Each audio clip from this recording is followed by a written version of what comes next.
Good evening, Dr. Naik. My question to Akkam olti Dr. Naik. Islaamummaaf kabajaa guddaa osoo qabu gaafiin halkan har'aas gaafadhu. Sanama gabbaruun islaamummaa keessatti cubbuu guddaadha jette. Rabbi illee nama sanama gabbaruu hin araaramu. Garuu namoonni islaamummaan alatti amantii biraa keessatti dhalatan hoo. Fakkeenyaaf Indiyaa keessatti uummanni irra hedduun isaa Hinduudha. Yeroo dheeraaf carraa waa'ee amantii islaamummaa ittiin dhagahanii hin arganne ta'a. Yookiin namni waa'ee sanii isaan barsiise hin jiru ta'a. Badiin namoota kanniini maali?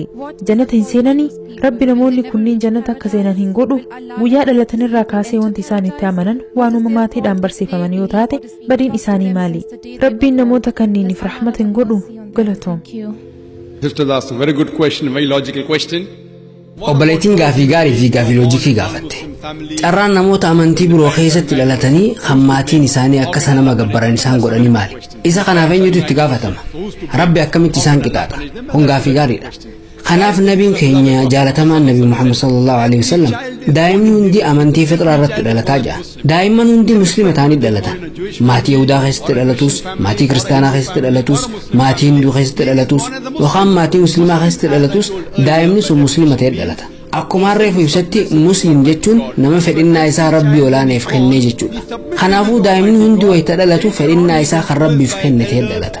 Eega guddatee booda hangafoota isaatiin, maatii isaatiin, barsiisota isaatiin dhiibbaan irratti godhama.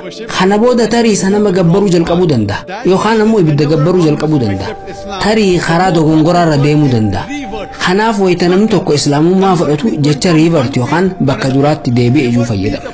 Convert yookaan jijjiirrata hin jennu. Convert jechuun amantii tokkorraa gara amantii biraa deemee jechuudha. Riivart yookaan deebi'ee jechuun namni sun duraan amantii sirriirra ture itti aansee amantii dogongoraa keessa seenee boodarratti ammoo gara amantii dhugaa san deebi'ee jechuudha. Kanaaf obbolii jechi bakka kanaaf ta'u riivart yookaan deebi'uu kan jiru ta'a. Amma gara gaafii teetii haa dhufu. Rabbi akkamitti nama maatii muslima hin taane keessatti dhalatee itti gaafatamaa godhe jette gaafinte. Daa'imni maatii muslima hin ta'in keessatti dhalatee osoo hin ballagin umrii haqaa fi soba adda baafatuu danda'u osoo hin geenye du'e inshaallah jannata seena. Maaliif? Daa'imni hundi fedhinnaa isaa Rabbii isaatiif kennaadha. Inni yeroo kanatti muslima tarii maqaa Hinduu yookaan Kiristaanaa kan Joon Raamuu jedhamu qabaachuu danda'a. Kun rakkoon qabu. Mucaan sun umrii ijoollummaa irratti yoo du'e maatii fedhe keessatti isaa dhalatu gurbaan sun jannata seena inshaallah. Mucaan sun guddatee eega dargaggoomeen booda wanta dalagu hundaaf itti gaafatamummaan kan isaati. Sababa kanaaf yoo daa'imni tokko akka dalage manni murtii bilisaan isa dhiisa. Eega dargaggoomeen booda garuu abbaa kiyyaatu saaminaan jee kanaafiin saamee jechuun danda'u.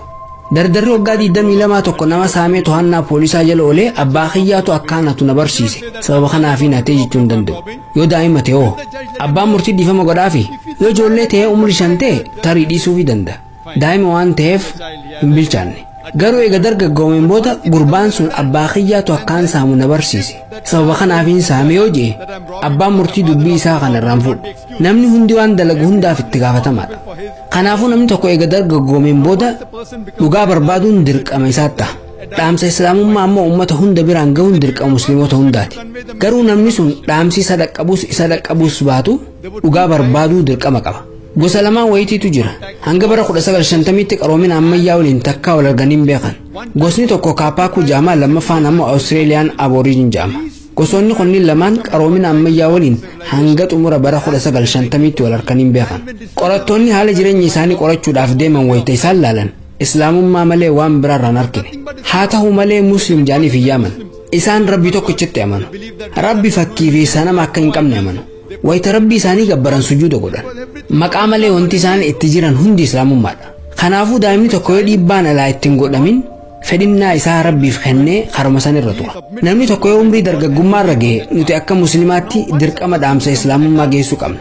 Yoo nuti dhaamsa namootaan gahuu baanne Rabbiin irraa nu gaafata. Dirqama Rabbi irraa nutti kennamu waan hojiirra oolchuu dhabneef itti gaafatamtoota taana.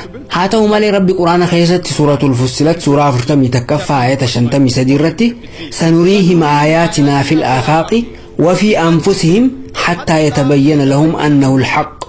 Dhugaa ta'uun isaa hanga isaaniif ifa ta'utti nuti mallattoolee keenya moggaa samii fi lubbuu isaanii keessatti isaan agarsiisnaa jedhe. Rabbi dirqama kana ofirratti fudhatee jira. Dhaamsa islaamummaa kana ofii isaatii ilma namaa cufa biraan gahuuf dirqama fudhate. Kanaafuu muslimni dalagaa isarraa eegamu dalaguus dalaguu baatus fakkeenya gaarii ta'us yookaan fakkeenya hamaa ta'us Rabbi qalbii ilma namaa cufa keessa waa'ee tokkichummaa isaanii kaaya.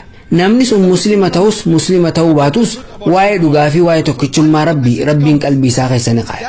Namni san hordofuu dhabuus danda'a. Hariyyoo islaamummaa qeebalee wantootaan jaaladhu hunda ofirraa dhiisuu qabaa, dhugaatii dhiisuu hin qabaa, zinaa dhiisuu hin qabaa, wantoota islaamummaa keessatti haraama ta'an dhiisuu hin qabaa sababa jedhuun islaamummaa fudhachuu dhabuu mala. Yoo dhaamsa islaamummaa sababa kanaaf qeebaluu dide inni itti gaafatamaadha. Haaluma wal fakkaatuun abbaan isaa waan hamtu takka yoo isa barsiise, fakkeenyaaf saamicha. Saamichi dogongora ta'uu isaa hubatuun dirqama isaati. Saamichi cubbuudha. Wantoota dogongora ta'an keessaa tokko. Gara abbaa murtii dhaqee waan abbaan kiyya na barsiisee fi na ta'ee jechuu hin danda'u. Haaluma wal fakkaatuun rabbi dhaamsa qajeelaa, dhaamsa dhugaa waa'ee tokkichummaa rabbii akkasumas sanama gabbaruun dhorkamaadhaa kan jiru qalbii namaa keessa ni kaaya. Haa ta'u malee waan kana eega beekeen booda yoo dogongoruma san keessatti itti fufe inni yookaan isiin itti gaafatamtu taati. Sababa kanaaf rabbi guyyaa qiyaamaa namni musliman ta'in waa'ee murtii haqaa rabbii irratti kan komii dhiyeessu tokkolleen hin jiru jedhe. Sababni isaa qaamni kee hundi ragaa sirratti baha. Ijji kee, harki kee waa'ee kee dubbatan. Kanaafuu guyyaa qiyaamaa namoonni azaaba seensifaman murtii rabbii irratti komii tokkolleen dhiyeeffatan. Wanti isaan ja'an carraa tokko qofa nuuf kenni ja'anii isa gaafatu. Inninis amma yeroon dabree jira ja'an. Carraan hedduun addunyaa tanarratti nuuf kennamee jira. Garuu addunyaa tanarra yeroo tokko qofa jiraanna. Kanaafuu guyyaa qiyaamaa muslimni tokkolleen akkasumas namni musliman ta'in illeen yoo azaaba seensifame murtii haqaa rabbii irratti komii takkalleen dhiyeeffatu. Wanti jiru yaa rabbi dhiifama naaf godhii jechuu qofa. Haa ta'u malee yeroon isaa dabartee jirti. Wanti addunyaa tanarratti mudate akkuma rabbi suuratul mulki suuraa 67 ayata 2 irratti dubbate ganda akhiraa saniif qormaata. Deebisaa siif kenne jeetii yaada.